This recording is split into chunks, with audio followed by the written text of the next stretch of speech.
السلام علیکم، کیسی ہے میری یوٹیوب فیملی؟ امید کرتی ہوں خیریت سے ہوں گی۔ اللہ پاک جو لوگ پریشان ہیں اور مشکلات میں ہیں ان سب کی پریشانیوں اور مشکلات کو دور فرما، سب کو اپنے حفظ و امان میں رکھ اور سب پر اپنا خاص رحم و کرم کر۔ اللہم آمین، اللہم آمین۔ یہ ہو ہی نہیں سکتا کہ وہ مدد نہ بھیجے۔ انسان سمجھتا ہی تب ہے جب وہ اللہ کے قریب ہونا شروع ہوتا ہے، اور اس کی قربت کیا ہے؟ یہی کہ گناہوں کی زندگی چھوڑ کر مکمل اس کی مان کر چلنا۔ وقتی طور پر آپ لوگوں کو مشکل لگتا ہے وہ من پسند لذت بھری چیزیں، وہ راستے چھوڑنا، لیکن اصل جہاد یہ ہے، جب ہی تو وہ معجزے کرتا ہے، جب مشکل چیزیں آپ سے چھڑواتا ہے، جب ہی تو پھر بڑی چیزیں ظاہر کرتا ہے، پھر دھیرے دھیرے راز پر سے پردے ہٹانا شروع کرتا ہے۔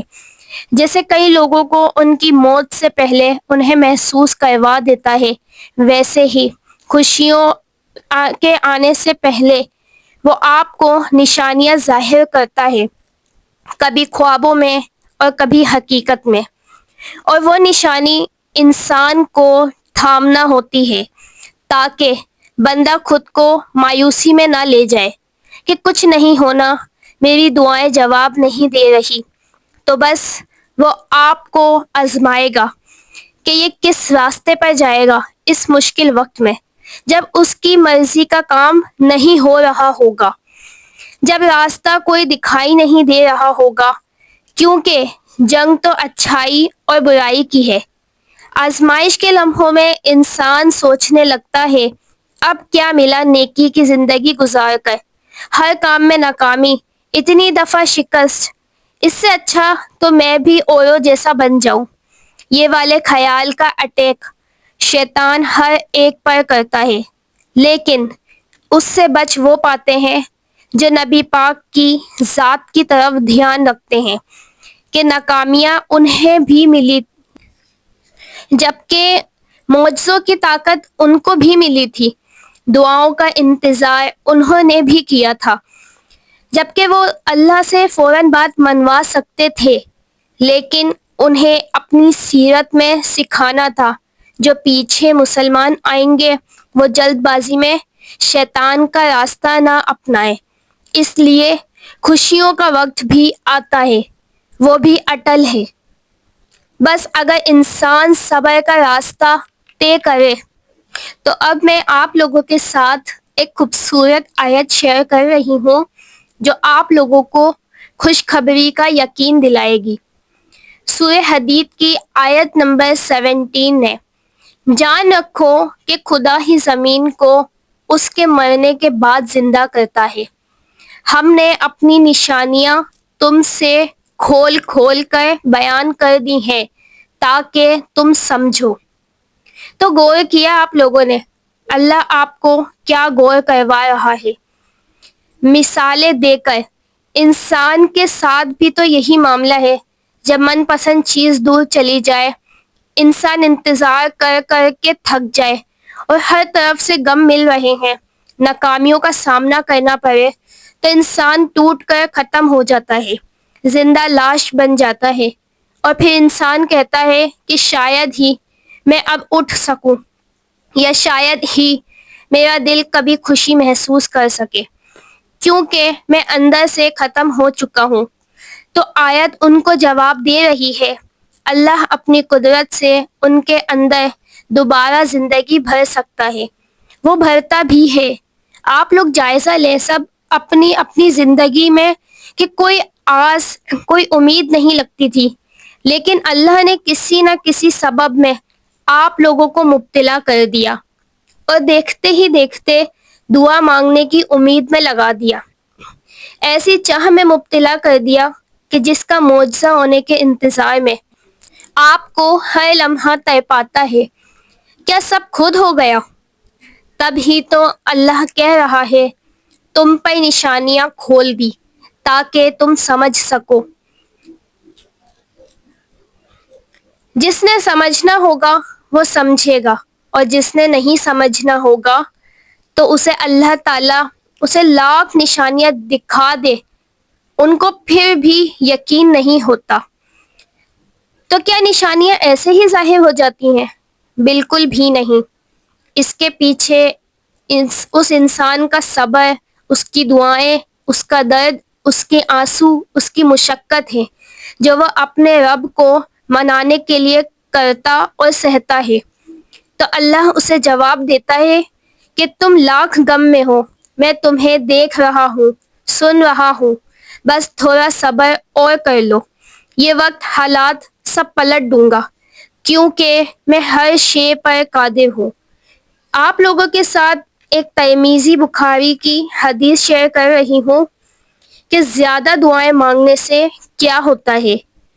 حضرت عبادہ بن صامد رضی اللہ تعالی عنہ فرماتے ہیں کہ رسول اللہ صلی اللہ علیہ وآلہ وسلم نے فرمایا کہ زمین پر کوئی مسلمان ایسا نہیں جو اللہ سے دعا کرے اور اللہ اسے وہی چیز عطا نہ کرے یا اسے اس کے برابر کوئی برائی دور نہ کرے، بشرط یہ کہ اس نے کسی گناہ یا قتل رحمی کے لیے دعا نہ کی ہو۔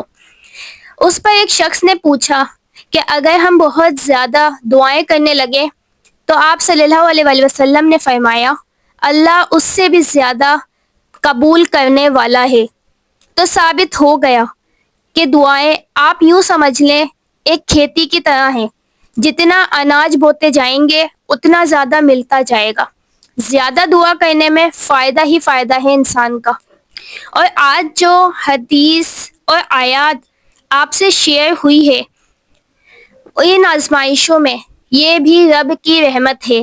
اللہ کسی نہ کسی ذریعے سے اپنے بندوں تک بات پہنچاتا ہے تاکہ بندہ جان لے کہ اللہ کی مدد قریب ہے۔ وہ آپ کو اتنا نوازے گا کہ آپ حیران ہو جائیں گے، لیکن یہ اسی کا اجر ہوگا جس کے لیے آپ آج تڑپ رہے ہیں، تاکہ آپ کو اس وقت ریئلائزڈ ہو کہ اللہ مجھے کیوں اتنا تڑپا رہا تھا، کیوں مجھے آزمائشوں میں ڈالا۔ وہ دن دور نہیں ہے جس دن کا آپ انتظار کر رہے ہیں، جس کے لیے اتنی محنت کر رہے ہیں۔ آپ لوگوں کو تو قرآن اور حدیث سے سب جواب مل رہے ہیں کہ اللہ پاک دعائیں مانگنے سے خوش ہوتا ہے اور وہ قبول بھی فرماتا ہے، تو خود کو پریشان رکھنا چھوڑ دیں اور خوش رہا کریں۔ آپ دعائیں مانگتے ہیں، یہی بہت بڑا معجزہ ہے کہ اس نے آپ کی زبان کو مانگنے کی توفیق دی ہوئی ہے۔ اپنے رب پر توکل رکھیں۔ آپ سب سے مدد مانگتے ہیں لیکن کوئی آپ کی مدد نہیں کرتا، اللہ سب دیکھ رہا ہوتا ہے، اور جب آپ اللہ سے مدد مانگتے ہیں تو اللہ کہتا ہے کہ اگر میں نے بھی اس کی مدد نہیں کی تو یہ بندہ ختم ہو جائے گا، اس کا ایمان کمزور ہو جائے گا۔ اس نے جب آپ کے ایمان کو بڑھانا ہوتا ہے، یقین کو پختہ کرنا ہوتا ہے، وہ تب آپ کو دعا مانگنے میں لگاتا ہے۔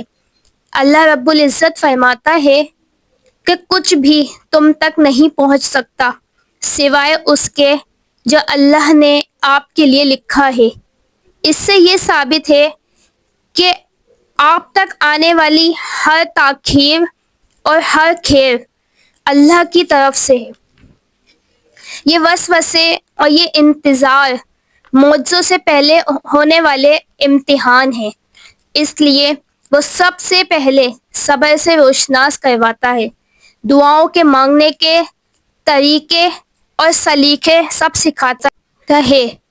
جب آپ توکل کی انتہا تک پہنچ جاتے ہیں تو وہ اجر یعنی معجزے کر دیتا ہے۔ اللہ پاک سب کو الگ الگ طریقے سے آزماتا ہے۔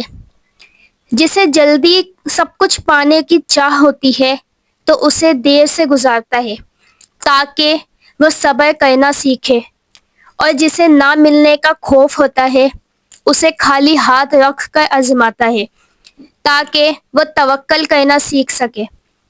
اللہ آپ کو ایسے نہیں نوازے گا، بلکہ وہ آپ کو ان تمام ٹیسٹ کے مراحل سے گزار کر سکھائے گا اور پھر ایسے آباد کرے گا جیسے بنجر زمین کو اپنی رحمت سے سیراب کرتا ہے۔ یہ مثال اللہ نے انسانوں کے لیے اس لیے فرمائی تاکہ انسان کو ہمت اور امید ملے، اور مقدر میں لکھے ہوئے کا ملنا ہر حال میں لازم ہے، لیکن کچھ چیزیں مقدر میں اس طرح لکھی ہوتی ہیں کہ فلاں شخص پہلے اتنے سال تڑپے گا، مانگے گا، پھر جا کر اسے وہ شے ملے گی۔ اکثر لوگ یہ کرتے ہیں کہ جب سارے راستے بند ہو جاتے ہیں اور انہیں نہیں ملتا تو دعا مانگنا چھوڑ دیتے ہیں کہ مقدر میں ہی نہیں، تو پھر دعا مانگے ہی کیوں؟ جبکہ یہ نہیں ہونا چاہیے، بلکہ یہ سوچیں کہ مقدر لکھنے والا کون ہے۔ اگر اسے آپ کی خواہش عزیز نہیں تو وہ قرآن میں کیوں کہتا کہ میں اپنے لکھے کو مٹانے پر قادر ہوں؟ تو بس صبر کریں، اس پر پختہ یقین رکھیں اور دعائیں مانگنا نہ چھوڑیں۔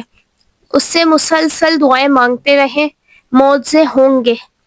اب میں اپنی ویڈیو کا اینڈ کر رہی ہوں۔ اپنا بہت سارا خیال رکھیے گا، مجھے اپنی دعاؤں میں یاد رکھیے گا۔ اللہ حافظ۔